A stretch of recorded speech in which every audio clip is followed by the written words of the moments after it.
Buckle up! Lots of dashcam clips of the Pamir Highway towards the Wakhan Corridor. The Panj River Valley that divides Afghanistan from Tajikistan for hundreds of kilometers is full of wild foxtail flowers, has impervious cliffs and is one of the bumpiest treks in all of Asia. We also visit a few Zoroastrian temples and are wonderfully greeted by local kids.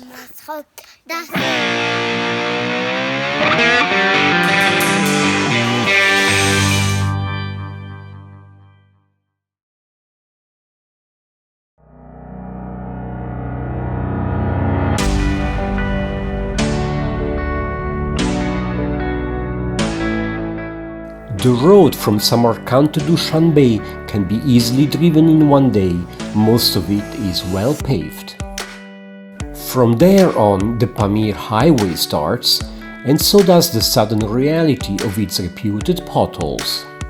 From Khorog, we opt for the tougher southern variant along the Panj River and the peculiar Wakhan Corridor.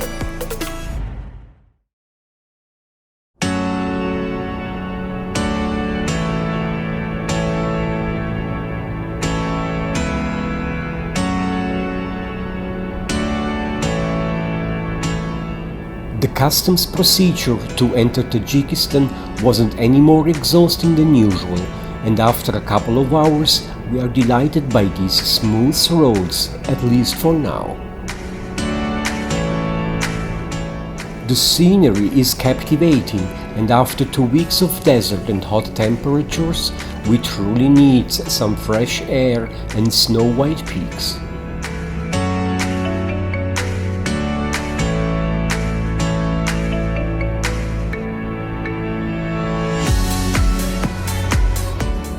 This isn't yet the Panj Valley, but it's the A377 road that connects Samarkand to Dushanbe along the Zoroastrian River, one of the main former tributaries of the Aral Sea.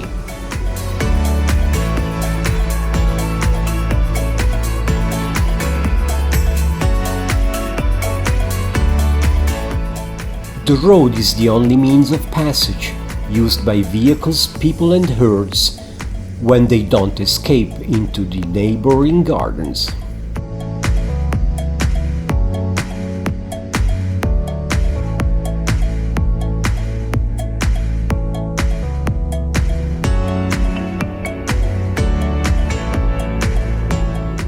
At the top of the pass, before descending into Dushanbe, there is the Anzop tunnel, said to be the most dangerous tunnel in the world. Called the Tunnel of Death by the locals, the rough pavement has up to 1 foot deep potholes, the lighting is almost non-existent, and the air is asphyxiating, truly scary. And we are relieved to escape with our lives and all limbs attached.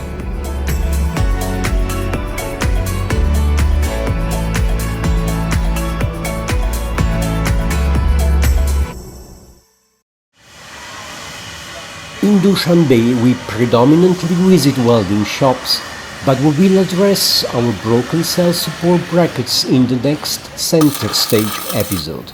Suffice to say that treks in Asia can be really treacherous, and that episode points out where the most challenging are. He says if it would be easy to hold it. We are happy to eventually leave and tuck into the southern variant of the Pamir Highway in safe company.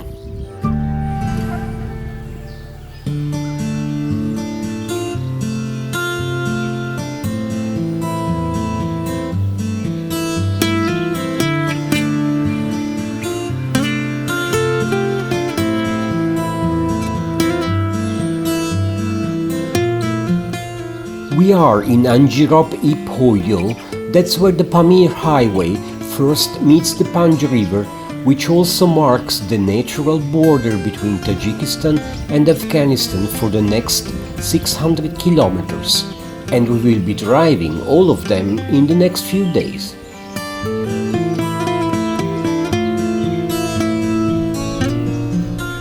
Although we encounter a few obstacles caused mostly by heavy rain, it can be truly violent here. The road is still smooth and inviting. The people are very friendly and every kid is waving as we pass by to the local villages. Sadly, the fun is over only after a couple of hours drive. A winding, bumpy and treacherous track awaits us. The Panj River and the Zoroastrian River we saw in the earlier clips were once the major tributaries of the Aral Sea. Futilely, this water will never reach its intended destination thanks to mankind's stupidity. The Afghan shepherds are leading their herd through the paths carved in the vertical mountain rocks, the peaks of which are covered by snow and reach 5,000 meters.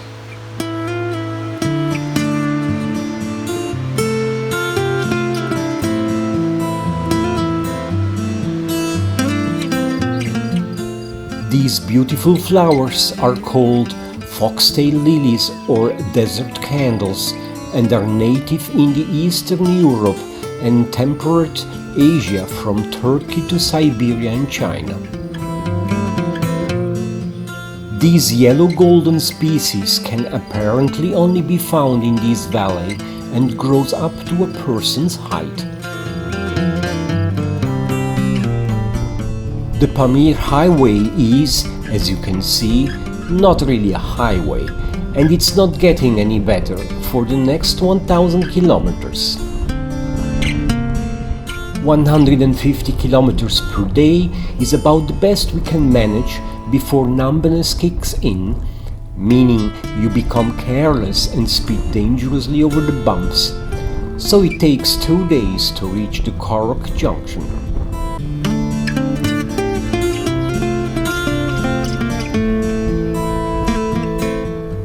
The road is challenging for both vehicle and passengers, a dusty track with deep potholes that forces us to drive in first or second gear at best.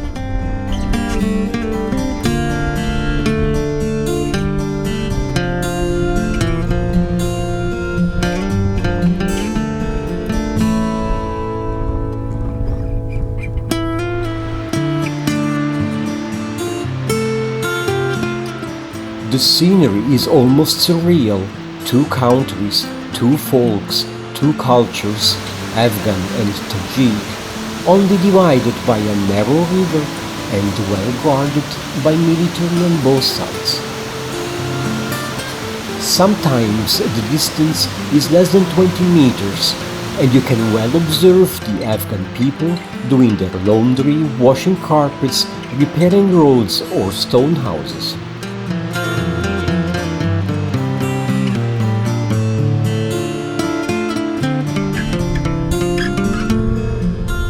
How damaging to the vehicle this track can be is evidenced by the many wrecks encountered, not encouraging. On the Afghan side there is a similar track carved through the rocks, which could well make it into the Guinness World Records as one of the most dangerous on Earth. Luckily, we are on this side of the river.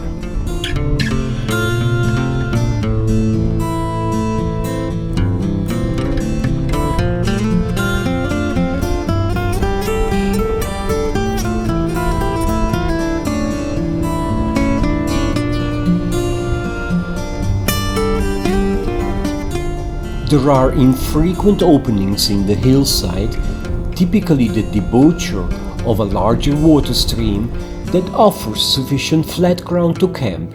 This is the one we choose for our night.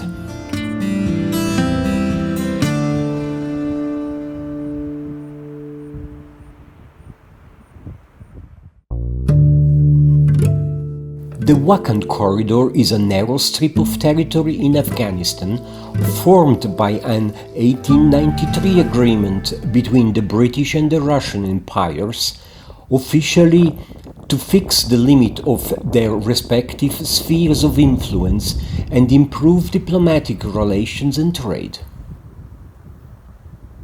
In reality, this impervious narrow strip acted as a buffer between the Russian Empire, today Tajikistan, the British Empire, today Pakistan, and the Qing dynasty's ruled territories, today China's Xinjiang region.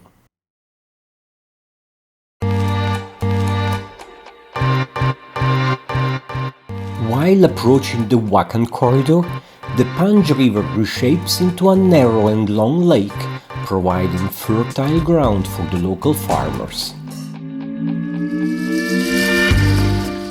2000 years ago, this was one of the main arteries of the Silk Road, and a network of fortresses was built along the way to protect trade and demand taxes by the Kushan Empire. The Khakha is a relatively well-kept fortress that overlooks the Afghan border from its southernmost point of Tajikistan, and it's still in use today by the Tajik border guards. The fortress is from the 4th century AD, named after legendary hero and the king of Shia Pushes, Kuang Kwaha. Shia Pushes are known to be fire worshippers and wear black gowns following the Zoroastrian cult.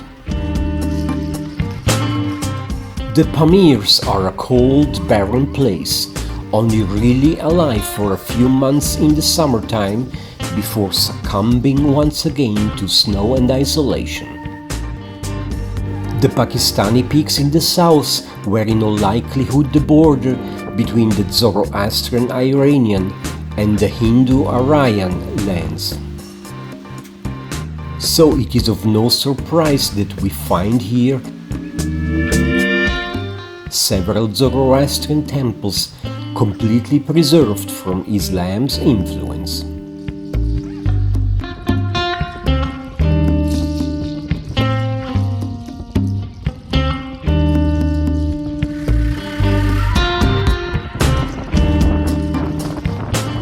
Coasting the Wakhan Corridor gives an anagogic feeling, in particular while watching the high Pakistani peaks from as close as 13 kilometers away. Either inside the Zoroastrian shrines or just outside these temples, the fireplaces are adorned with sheep and ibex skulls and horns, as the old traditions prescribe.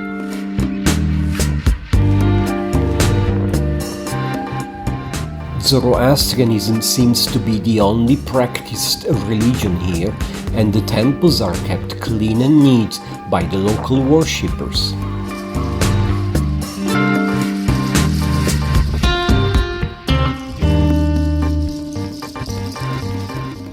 We set up camp on the hills overlooking the Wakhan Plains and are immediately surrounded by a group of pretty shy but curious kids. They are keen to sing us songs in exchange for a candy, of course.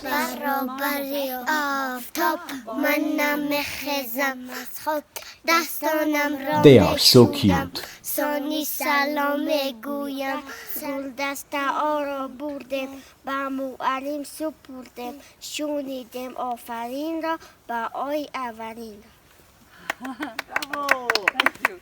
Our journey on the Pamir Highway continues, but that's a story for next time.